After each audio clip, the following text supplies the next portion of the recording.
Welcome Bangalore to Salem. இன்றைக்கி நான் வறுத்த புடலங்காய் சாம்பார் வச்சுருக்கேங்க. செம்மையான டேஸ்ட்டில். புடலங்காய் பிடிக்காதவங்க கூட இந்த சாம்பார் சாப்பிட்டாங்கன்னா ரொம்ப பிடிச்சி போயிடும். அந்தளவுக்கு நான் டேஸ்ட்டாக இந்த மாதிரி மெத்தட் செஞ்சுருக்கேன். நான் எப்படி இந்த வறுத்த புடலங்காய் குழம்பு செஞ்சுருக்கேன்னு வாங்க பார்க்கலாம். அதுக்குள்ளே சப்ஸ்கிரைப் பண்ணாதவங்க சப்ஸ்கிரைப் பண்ணுங்கள். Thank you for subscriber. முதல்ல நான் துவரம்பருப்பு எடுத்துக்க போகிறேங்க. குக்கரில் தான் வேக வைக்க போகிறேன். துவரம்பருப்பு நல்லா வாஷ் பண்ணிவிட்டு குக்கரில் சேர்த்துலாம். பிறகு தக்காளி பழம், ஒரு 2 மீடியம் சைஸ் தக்காளி பழம், இது 2 பேருக்கான சாம்பாருங்க. அதனால் இந்த அளவு தான் நான் போட்டிருக்கேன் பருப்பு. இப்போ புடலங்காய் பாருங்கள், இந்த மாதிரி ரவுண்ட் ஷேப்பில் கட் பண்ணிக்கணும். நடுவில் இருக்கிறது நம்ம அப்படியே விட்டுடலாம், ஒன்றும் ஆகாது, நல்லா தான் இருக்கும் சாப்பிட்டாலும். அதனால் நான் அப்படியே கட் பண்ணி வச்சுருக்கேன். இதுக்கு மிளகாத்தூள், மல்லித்தூள், கொஞ்சம் புளி தண்ணி, கொஞ்சம் உப்பு போட்டு நல்லா பெசரி விடணுங்க. நல்லா மீனுக்கு நம்ம எப்படி அப்ளை பண்ணுறோமோ அது மாதிரி இதுவும் பெசரி விட்டுட்டு கொஞ்சம் ரெஸ்ட்டு கொடுக்கலாம். இதுக்கு ஒரு 5 மினிட்ஸ் ரெஸ்ட் கொடுத்தா போதும். இது நம்ம ஃப்ரை பண்ண போகிறோம். ஃப்ரை பண்ணிவிட்டு தான் நான் இது சாம்பாரில் போட போகிறேன். இது அவ்வளோ டேஸ்ட்டாக இருக்குங்க. நம்ம சாப்பிடும்போது புடலங்காய் அவ்வளோ டேஸ்ட்டாக இருக்கும் நம்ம எடுத்து சாப்பிடும்போது. இப்போ இது ரெஸ்ட்டில் வச்சாச்சு. இப்போ ஒரு 5 நிமிஷம் ஆயிடுச்சு. தவா ஃப்ரை பண்ண போகிறேன். நம்ம பொரித்து, அதாவது ரொம்ப மொறுமொறுப்பாக பொரித்து எடுக்கக்கூடாது. அதாவது சாஃப்டாகவே இருக்கணும். காய் மாதிரியே தான் இருக்கணும். எப்படி நம்ம பொரியல் பண்ணுறோமோ அது மாதிரியே தான் இருக்கணும். டீப் ஃப்ரை அது மாதிரி எதுவுமே இல்லை. சும்மா கொஞ்சம் வெந்து திருப்பி வச்சுட்டு நம்ம அவ்வளோதாங்க. இது டீப் ஃப்ரையெல்லாம் கிடையாது. பிறகு நம்ம இதை நல்லா ஃப்ரை பண்ணிவிட்டு குழம்புல சேர்த்த வேண்டியது தான். இப்போ சாம்பார் பாருங்கள், பருப்பு நான் வேக வச்சுட்டேன். வேக வச்சுட்டு அதன் பிறகு பார்க்கலாம். வெண்டைக்காய், பாவக்காய் கூட நாம் இது மாதிரி தான் செஞ்சு, அதாவது அது நல்லா ஃப்ரை பண்ணிவிட்டு போடுறோம். அது மாதிரி தான் இதுவும் அதே டேஸ்ட்டில் இதுவும் நல்ல ஒரு டேஸ்ட் கொடுக்கும் இந்த சாம்பார். இது மாதிரி யாரும் ட்ரை பண்ணியிருக்க மாட்டாங்கன்னு நான் நினைக்கிறேன். ஆனால் ரொம்ப டேஸ்ட்டாக இருக்கும். இது மாதிரி ட்ரை பண்ணி பாருங்கள். வித்தியாசமான ஒரு டேஸ்ட் நீங்கள் அனுபவிப்பீங்க. அவ்வளோ நல்லா இருக்குங்க. எல்லாருமே விரும்பி சாப்பிடுவாங்க. அட இவ்வளோ டேஸ்ட்டாக இருக்கான்னு சொல்லிட்டு.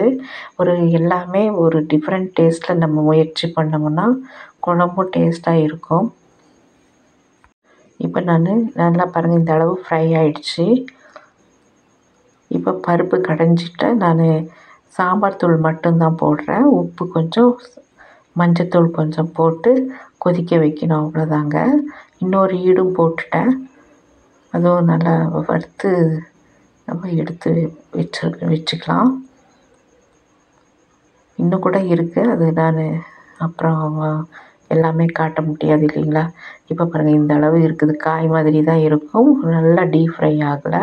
அது மிளகாத்தூள் தான் அந்த கலர் கொடுக்குது. அதாவது பிளாக்காக இருக்கிறது காரணம் அது கலர், மிளகாத்தூளுடைய கலர் தான். அது நல்லா இதாகிடுச்சு, ஃப்ரை ஆகிடுச்சு. இப்போ சாம்பார் கொதிக்க ஆரம்பிச்சிடுச்சு. இப்போ நம்ம இதில் சேர்த்திடலாம், அவ்வளோதாங்க.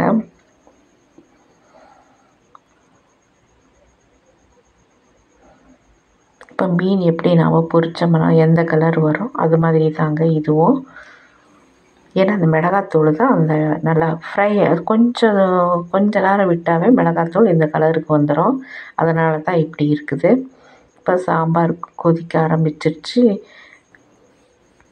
இதுக்கு ஒரு தாளிப்பு கொடுத்துடலாம். வெங்காய தாளிப்பு தான் நான் வெங்காயம் போட்டு தான் கொடுக்கணும். இப்போ கடுகு, சீரகம், வெந்தயம் போட்டிருக்கேன். பூண்டு ஒரு 5-6 பல் பூண்டு. நம்ம பூண்டு போட்டால் ரொம்ப நல்லதுங்க உடம்புக்கு. சாம்பார் செஞ்சாவே பூண்டு போடணும். ஒரு தடவை நான் சீரகமும் போடுவேன். வெந்தயம் தான் முக்கியமாக போடுவேன். அது நல்ல வாசனை கொடுக்குங்கிறதுக்காக. ஒரு தடவை சீரகம் அவாய்ட் பண்ணிவிட்டு வெந்தயம் மட்டுமே போடுவேன். இப்படி கொஞ்சம் மாற்றி மாற்றி போடுவேன். ஏன்னா ஒவ்வொரு தடவை ஒரே மாதிரி டேஸ்ட்டு நம்ம சாப்பிட்டுட்டு இருக்கக்கூடாது. ஒரு ஒரு வித ஃப்ளேவர் நமக்கு கிடைக்கணும் ஒரு ஒரு தடவை செய்கிற சாம்பாரில். அதனால தான் நான் அப்படி சொன்னேன். இப்போது கருவேப்பிலை போட்டு இதை வெங்காயம் வந்து டீப் ஃப்ரை பண்ணணும். அதாவது ரொம்ப தீயக்கூடாது. ஓரளவு டீப் ஃப்ரை ஆகணும். இல்லைன்னா கண்ணாடி பதத்துக்கும் இன்னும் கொஞ்சம் மேலே போனாலும் சரி. அந்த நல்லா ஃப்ரை ஆனால் நல்லாயிருக்கும், டேஸ்ட்டாக இருக்கும் சாம்பார். டீப் ஃப்ரை ஆச்சுன்னா இன்னும் ரொம்ப ரொம்ப நல்லாயிருக்கும். இப்போ நான் இந்த அளவுக்கு ஃப்ரை பண்ணிவிட்டு சாம்பாரில் போட்டாச்சு. இப்போ நம்ம நல்லா கலந்து விட்டுட்டு ரெடி ஆயிடுச்சுங்க சாம்பார். இது போல் நீங்களும் ட்ரை பண்ணி பாருங்கள். உங்களுக்கு ரொம்ப ரொம்ப பிடிச்சு போயிடும். எல்லாருமே கேட்பாங்க, இப்போ புடலங்காலாம் இந்த மாதிரி வறுத்து செஞ்சீங்களான்னு கேட்பாங்க. அந்த அளவுக்கு இந்த சாம்பார் அருமையாக இருக்குது. புடலங்காவை தனித்தனியாக இந்த மாதிரி எடுத்து சாப்பிடும்போது அவ்வளோ ஒரு டேஸ்ட்டாக இருக்கும். இது உடம்புக்கு ரொம்ப நல்லது. நீர் சத்து அதிகமாக நமக்கு கிடைக்கும் உடம்புக்கு. அதனால் நம்ம புடலங்காய் அடிக்கடி யூஸ் பண்ணணும். இந்த மாதிரி டேஸ்ட்டாகவும் செஞ்சு சாப்பிடணும். பெங்களூர் டு சேலம் ஃபுட் சேனலுக்கு ஒரு கமெண்ட் கொடுத்துட்டு சப்ஸ்கிரைப் பண்ணுங்கள். தேங்க்யூ ஃபார் வாட்சிங்.